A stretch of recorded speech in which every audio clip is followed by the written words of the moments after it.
guys! Hello.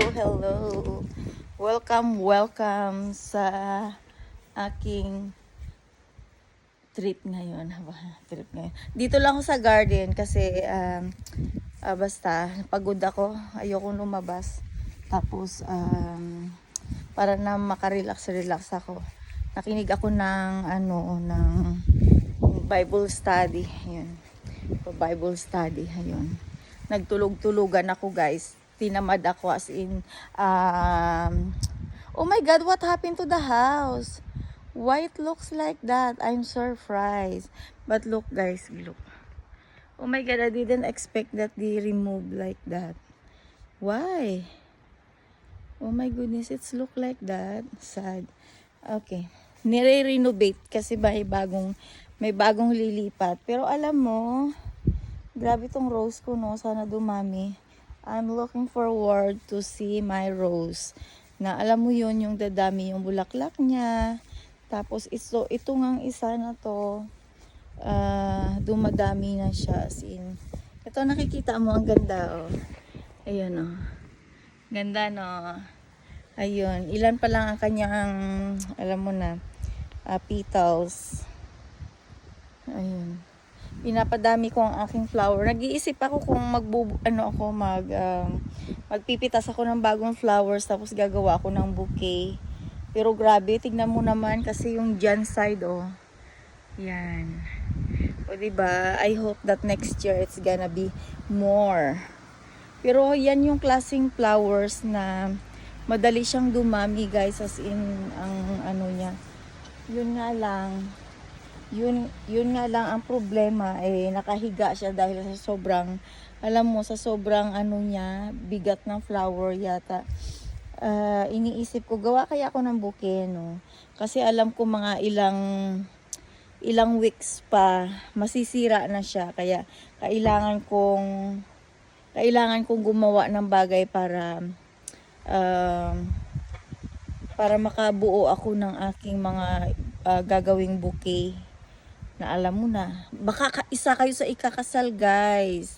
Kasi kapag ikasal kayo, mag-order na kayo ng flowers sa akin. At kung mayroong ililibing, guys, mag-order din kayo ng bulaklak. Diba? Ang galing ko talaga, no, nang sell stock na naman ako sa inyo. Bakit hindi? Diba? May talent naman ako. May talent ako sa kaungaan, may talent ako sa mga bagay na mayroon namang kwenta sa mundo. Alam mo yung hindi lang puro kalukuhan ang alam mo, 'di ba? Ang alam ko naman kahit paano, may alam naman ako na pwede kong pagkakitaan someday. At yun nga ang flower bouquet na gusto kong karirin. At yung paggawa ng hairstyle. Yun yung gusto kong I want to be a hairstylist someday. At saka yun yung mga ito ganito. Mag-aano ng bouquet, yan. Kakaririn ko yan. But they said that one of my friends said that I need to speak English. The problem is, I'm always start in Tagalog. Kaya, sorry na lang siya. Pero alam mo, sinubscribe naman niya ako. Sabi ko nga, huwag niya ng problemahin na hindi niya ako naiintindihan. Don't be mind that you cannot understand my language. The importance is you subscribe me and you share my videos. That's the most important. So, diba, I'm so bad. But honest is, he asked me how can he help me to find a job. So this is my job, and I enjoyed making a video, making a vlog, and I asked him if he can subscribe my YouTube channel. So he helped me. So he's not bad. He is a good person. Yesterday they been here. I meet one Danish and one, ayun nga, si Ungo na taga Vietnam na mukhang Chinese ang itsura. Sabi ko, mag-invite siya I told him that he need to invite 100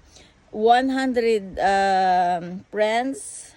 And they need to bring their own food. Diba? It's a nice invitation. You need to bring your own menu. Ayun, menu. Ayun guys. O yun. Ako ay may gagawin ngayong araw na ito. At ayun nga, pinakita ko lang sa inyo kung saan ako mamimitas. Kasi dito parang hindi na siya maganda. So, naisip ko na before my flowers gonna be look bad, I need to carrot and make a bouquet. Ayun guys. O siya, next, abangan nyo ang aking next video. I will make a bouquet, okay? Bye guys, have a nice day and hairstyle to my maybe hair or my mannequin hair. Okay, hairdo. Bye, have a nice day.